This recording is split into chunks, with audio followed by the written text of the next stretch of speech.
Oi pessoal, no vídeo de hoje eu queria comentar com vocês sobre os hábitos culturais dos brasileiros e como esses hábitos influenciam diretamente nos nossos hobbies. Então eu quero saber de vocês. Vocês têm um hobby? Então, pessoal, o que seriam esses hábitos culturais e como que eles vêm a contribuir com os nossos hobbies? Os hábitos culturais é o hábito de que as pessoas possuem ou adquirem durante o tempo de fazer visitações a museus, a teatros, ir ao cinema, ir a cinemas não tão comerciais como os de shopping, participar de feiras de artesanato, visitar galerias. Tudo isso é um hábito cultural. E como que ele pode contribuir com nossos hobbies? Porque é por meio dessa nutrição visual que a gente acaba tendo acesso a outro tipo de produção artística. A gente acaba acessando lugares onde a produção artística é ampla, é mais sensível, é mais perto assim das pessoas, né? Porque a gente sabe que tem locais onde habita a arte que muitas vezes a gente se sente um pouco acuado de entrar ou de acessar, né?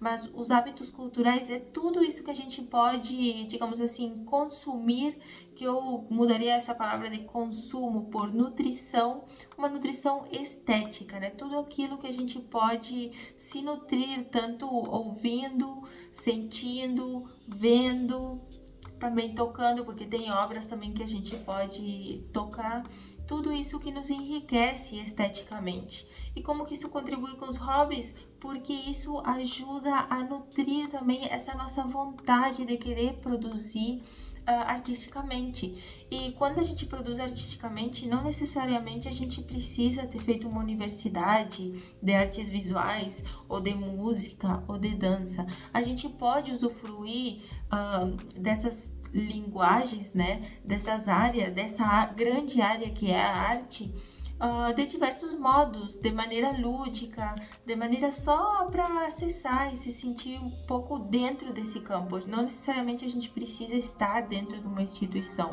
E tudo isso faz parte disso que a gente chama de atividades culturais. Existem as bienais, como a Bienal aqui, que acontece de 2 em 2 anos em Porto Alegre, a Bienal de São Paulo. Existem diversos eventos que a gente pode estar participando e se nutrindo. E não precisamente só nesses eventos. Nesses eventos é claro que é muito importante para a gente ter essa nutrição. Mas se a gente parar para olhar na rua, existem vários tipos de obras de arte, sejam esculturas, sejam grafites. A gente está o tempo inteiro sendo bombardeado por muitas imagens, mas muitas imagens muitas vezes daqui, do celular. Mas é muito bom que a gente tenha esse olhar mais atento à espreita de tudo que pode brilhar, de tudo que pode se sobressair em meio a esse cinza das cidades. Inclusive, a gente pode também ter essa sensação estética também por meio de viagens, ou quando a gente vai para um lugar mais de natureza. Todos esses lugares existe sim beleza, existe sim esse senso estético, e eles contribuem para nutrir todo esse nossa vontade mais criativa, né? Nosso desejo de criação. E eu trago aqui para vocês uma pesquisa sobre o quanto os brasileiros acabam consumindo hábitos culturais, tendo esses hábitos culturais, né? Eu falei em vez de consumir essa nutrição por meio de hábitos culturais. E segundo o Datafolha, em 2024, em parceria com a Fundação Itaú, houve um aumento significativo da participação das pessoas em atividades culturais. E isso só tem a enriquecer nosso senso crítico, nosso modo de ver o mundo, de acessar o mundo e de habitar o mundo de uma maneira mais sensível, não tão racional e toda enquadradinha em caixinhas, como a gente vê tudo cinza, tudo ou é preto no branco, mas a gente acaba vendo essas nuances de modos de existir, de modos de existência, de modos de habitar o mundo artisticamente. E os hobbies, eles vêm a contribuir para o nosso próprio processo, né, de desenvolver esses atos de criação. E aí pode ser tanto desenho, pintura, cada pessoa vai se sensibilizar por alguns das diferentes técnicas que existem na arte. Pode ser no canto, na música, tocando um instrumento. Eu, por exemplo, adoro fotografar.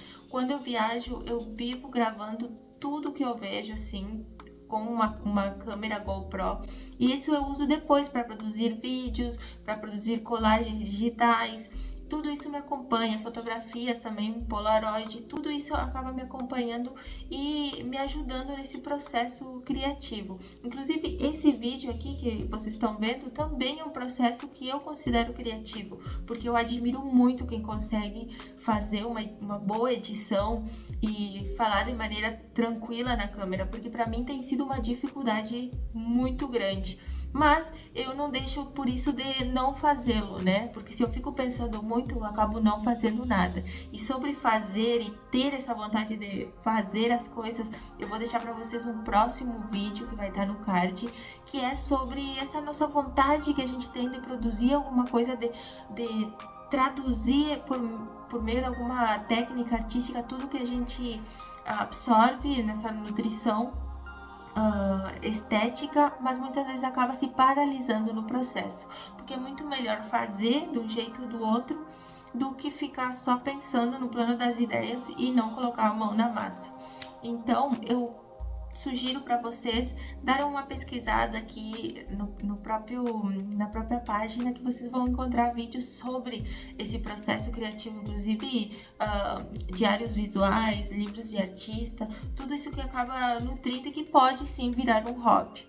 Para finalizar, pessoal, quando a gente faz esses tours por espaços onde a gente respira arte, a gente vai guardando aqui, ó, na nossa caixola diversas referências, todo tipo de expressão artística, e isso vai contribuir com o desenvolvimento dos nossos próprios hobbies.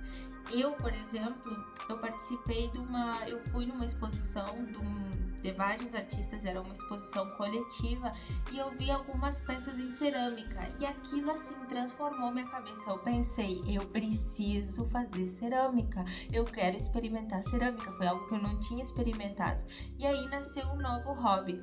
Aqui eu tenho uma das peças que eu fiz, é cerâmica fria, ela é baratinha, assim. Eu comecei agora com esse tipo de hobby, como eu mostrei anteriormente para vocês, fotografia, fazer vídeos das viagens, pintura, diversos hobbies, assim, eu gosto de manter eles. Por quê? Porque minha cabeça, ela funciona desse modo. Fazer agora esses vídeos aqui pra você, fazer essa colagem digital por meio dos vídeos, também tá sendo um desafio pra mim. Não tá sendo fácil, eu admiro muito quem consegue dominar essa técnica. E contudo, eu gostaria de ler para vocês uma pequena parte de dois autores que eu estudei durante muito tempo na universidade, que é o Gilles Deleuze e o Félix Guattari, desse livro aqui, O que é a Filosofia. E neles eles falam o que seriam, né, as obras, o que a gente produz, seja uma pintura, seja um hobby como de cerâmica, que a gente pode produzir tanto artisticamente, profissionalmente ou como hobby. Não existe essa distinção, assim como não existe um valor de quem fez a universidade e quem é uma pessoa que não fez a universidade de artes e está ali produzindo, fazendo por puro prazer, né? Por uma satisfação consigo mesmo, porque é um tempo recreativo, é um tempo que faz bem para nossa mente. Pintamos, esculpimos, compomos, escrevemos com sensações. Pintamos, esculpimos, compomos e escrevemos sensações. Essa é a verdadeira, que eu considero também a verdadeira tradução do que é a arte, é compor com sensações. Estou me sentindo inspirada? Sim, me inspirei muito nas obras que eu vi na exposição coletiva e estou aqui produzindo sensações, e tudo depende do material, né? Esse é o material mais durável, a pintura é outro tipo de material, fotografia é outro, e a gente pode experimentar essas diversas formas e ter essa nutrição nutrição do nosso olhar, dessas sensações expostas por outras pessoas por meio da arte, é muito valioso, gente. Faz a gente crescer de diversos âmbitos, não só intelectualmente, como sensivelmente. Então eu recomendo muito ter essa nutrição, já que a gente vê que os brasileiros estão saindo mais, que a gente tá vendo mais obras de arte, e praticar em casa, naquele tempinho que tenha, largar o celular e os vídeos rápidos e se dedicar atenção a fazer uma outra coisa, né? Uma coisa mais demorada, que requer um outro tempo de nós mesmos. Tá bom, pessoal? Espero que tenham gostado desse vídeo. Acompanhem o canal, toda semana tem vídeo, tá bom? Beijão!